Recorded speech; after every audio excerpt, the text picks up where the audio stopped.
દેશમાં ફરી એકવાર નીટ પેપર લીકનો મુદ્દો ચર્ચામાં છે। લાખો વિદ્યાર્થીઓના ભવિષ્ય સાથે જોડાયેલા મામલે હવે કેન્દ્ર સરકારે એન્ટી પેપર લીક બિલ 2026માં મોટા સુધારા રજૂ કર્યા છે। પણ સૌથી મોટો સવાલ એ છે કે શું આ નવો કાયદો માત્ર ભવિષ્યની પરીક્ષાઓ માટે જ હશે કે પછી આ વર્ષના નીટ પેપર લીકના આરોપીઓ પર પણ લાગુ પડશે? દેશમાં ફરી એકવાર નીટ પેપર લીકનો મુદ્દો ચર્ચામાં છે। લાખો વિદ્યાર્થીઓના ભવિષ્ય સાથે જોડાયેલા મામલે હવે કેન્દ્ર સરકારે એન્ટી પેપર લીક બિલ 2026માં મોટા સુધારા રજૂ કર્યા છે। પણ સૌથી મોટો સવાલ એ છે કે શું આ નવો કાયદો માત્ર ભવિષ્યની પરીક્ષાઓ માટે જ હશે કે પછી આ વર્ષના નીટ પેપર લીકના આરોપીઓ પર પણ લાગુ પડશે? અને આ નવો કાયદો જૂના કાયદાથી કેટલો અલગ છે? નમસ્કાર, આપ જોઈ રહ્યા છો ઝી24 કલાક અને હું છું આપની સાથે ખુશ્બુ પંડ્યા। અને આજે આપણે આ વિડીયોમાં એ દરેક સવાલ જે તમારા મનમાં છે તેને સરળ ભાષામાં સમજીશું। તો સૌપ્રથમ વાત કરીએ કે જૂનો કાયદો શું હતો। તો વર્ષ 2024માં જ્યારે નીટ અને યુજીસી નેટ જેવી પરીક્ષાઓમાં પેપર લીકના આરોપો સામે આવ્યા ત્યારે કેન્દ્ર સરકારે પહેલી વખત સમગ્ર દેશ માટે રાષ્ટ્રીય એન્ટી પેપર લીક કાયદો બનાવ્યો। આ કાયદો UPSC, SSC, NTA, railway recruitment board અને આઈબીપીએસ જેવી કેન્દ્રીય ભરતી અને પ્રવેશ પરીક્ષાઓ માટે લાગુ કરવામાં આવ્યો હતો।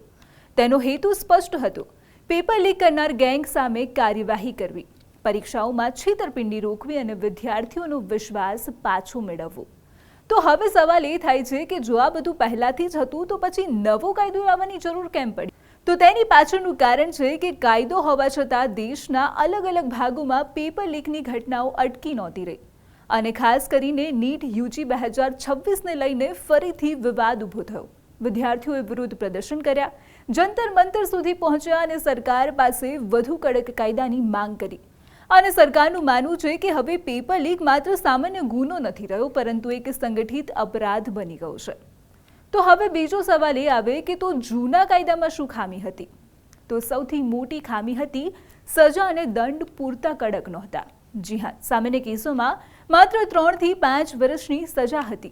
મોટા ગેંગ માટે પણ મહત્તમ 5 થી 10 વર્ષની જેલ હતી। ઘણા આરોપીઓને તો જામીન પણ સરળતાથી મળી જતા હતા।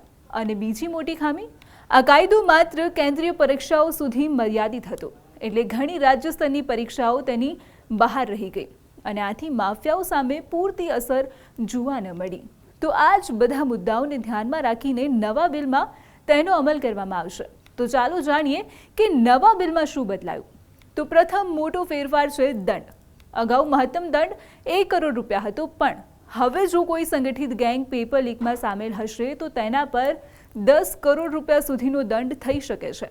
વ્યક્તિગત આરોપીઓ માટે પણ 50 લાખ રૂપિયા સુધીનો દંડ જઈ શકે છે। બીજો ફેરફાર છે સજા। અગાઉ ઘણા કેસોમાં સજા ઓછી હતી, હવે પેપર લીકમાં સામેલ લોકોને 10 વર્ષ સુધીની જેલ થઈ શકે છે એટલે હવે સજા વધુ કડક બનાવવાનો પ્રયાસ થયો છે। ત્રીજો ફેરફાર છે ઝડપી તપાસ। ઘણા કેસોમાં તપાસ વર્ષો સુધી ચાલતી હતી પણ નવા નિયમ પ્રમાણે તપાસ 2 મહિનાની અંદર પૂર્ણ કરવાનો પ્રયાસ રહેશે અને કેસની સુનાવણી માટે ફાસ્ટ ટ્રેક કોર્ટની વ્યવસ્થા કરવામાં આવશે એટલે કે આરોપીઓને વર્ષો સુધી કેસ લટકાવવાનો મોકો ઓછો મળશે।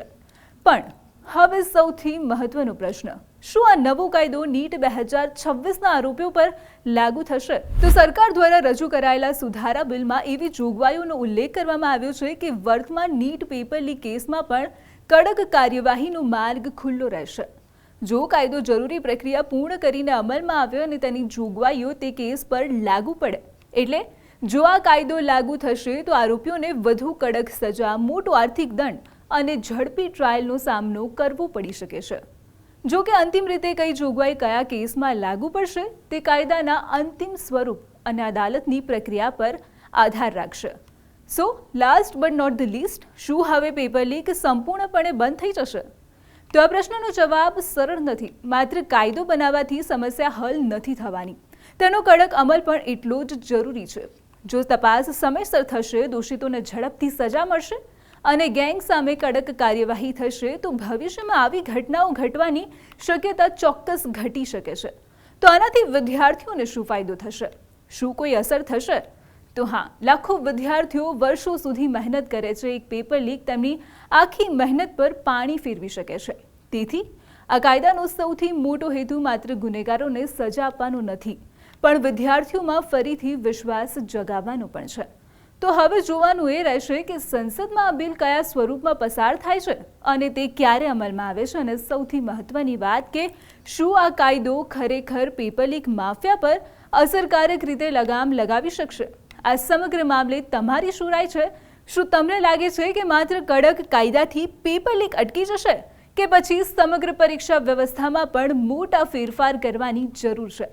તમારો અભિપ્રાય કમેન્ટમાં જરૂરથી જણાવજો. નમસ્કાર.